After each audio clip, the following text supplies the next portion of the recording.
जीवात्मा जगत के नियम भाग 2 प्रश्न उत्तर। प्रश्न, हमें पृथ्वी पर जीवात्मा जगत क्यों याद नहीं रहता?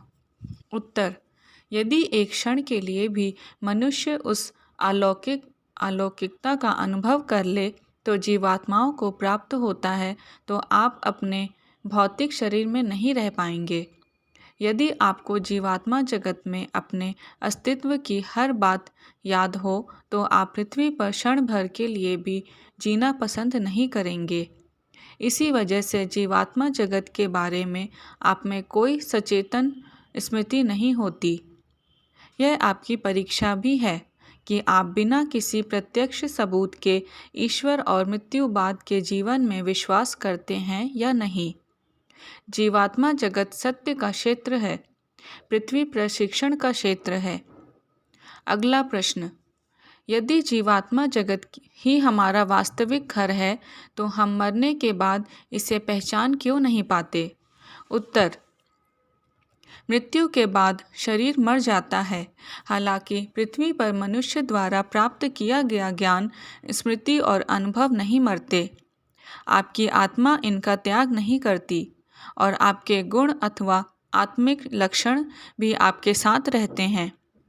अवचेतन मन को, जो आपकी आत्मा से जुड़ा होता है, जीवात्मा जगत की जानकारी और स्मृतियों के बारे में धीरे धीरे एक एक कर आपको बताता है। लेकिन यदि आप स्वभाव से ज़िद्दी या फिर भौतिक दुनिया से कुछ ज़्यादा ही जुड़े हुए हैं, तो जो भी आपको आपका अवचेतन मन कहता है उस पर गौर करना आपके लिए मुश्किल हो जाता है।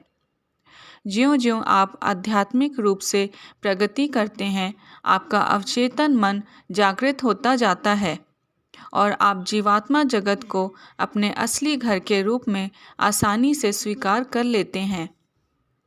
अगला प्रश्न, आत्मिक लक्षण कैसे उपलब्ध किया जाए?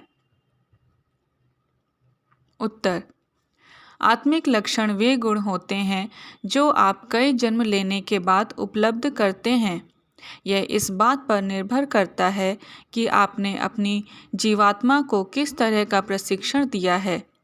आपकी आत्मा के सकारात्मक और नकारात्मक दोनों लक्षण होते हैं। उदाहरण के लिए, आपकी आत्मा के सकारात्मक लक्षण यह हो सकते हैं कि आप निस्वार्थ, सकारात्मक और बहादुर हों। नकारात्मक लक्षण भले ही आपके भौतिक मन की उपज हों, लेकिन बहुत लंबे समय तक आपके साथ रहने की वजह से वे आपका हिस्सा बन जाते हैं। इसलिए आप अभिमानी, ज़िद्दी और बहुत तार्किक हो सकते हैं। पृथ्वी पर आपके द्वारा अर्जित नकारात्मक लक्षण जीवात्मा जगत में आपके साथ रहते हैं। हाँ, पर ये उतने प्रबल नहीं होते। लेकिन याद रखें, आप पूरी तरह से संपूर्ण नहीं हैं। जीवात्मा बनने के बाद भी आप में दोष होते हैं। आप विकास करना जारी रखते हैं, यहाँ तक कि जीवात्मा जगत में भी। हालांकि अगर आप उच्च लोक में हैं तो इसका मतलब है कि आपने धरती पर अपने जीवन काल में इन गुणों को हासिल करने के लिए यत्न किए हैं, और जो थोड़े अवगुण हैं उनसे आसानी से छुटकारा पा सकते हैं। उच्चतर लोकों में जीवात्माएं उच्च स्तर की चीज़ें सीखती हैं। अगला प्रश्न, मान लीजिए किसी व्यक्ति को मरने के बाद यह पता होता है कि वह निम्नतम लोक में जाने वाला है, तो वह वहाँ क्यों जाएगा? उत्तर, अच्छी आत्मा अपने आप ही अपने लोक में पहुँच जाती हैं, क्योंकि अच्छी आत्माओं को उस शांति के बारे में पता होता है जो उनकी प्रतीक्षा कर रही होती है। बहरहाल निम्न स्तरीय आत्मा निम्न लोक में नहीं जाने का विकल्प चुन सकती हैं। निम्नतर लोकों में जाने से बचने के लिए यह आत्मा अपने अवकाशी रूप में रह सकती हैं, जिन्हें आप प्रेतात्माओं के रूप में जानते हैं। स्वतंत्र इच्छा का नियम अवकाशी जगत में भी प्रचलित है। आप पूछ सकते हैं कि इसमें न्याय कहाँ है? कृपया यह समझ लीजिए कि ये नकारात्मक आत्माएं कभी भी आध्यात्मिक रूप से उन्नति नहीं कर पाती। या जब तक वे सत्य का सामना न कर लें तब तक अपने कर्मों का हिसाब नहीं चुका पाती। कभी न कभी उन्हें अपने कर्मों का फल भोगना ही पड़ता है और जीवात्मा जगत में जाना पड़ता है।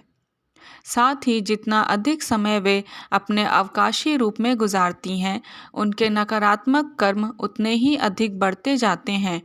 तो इस तरह न्याय हमेशा किया जाता है। धन्यवाद।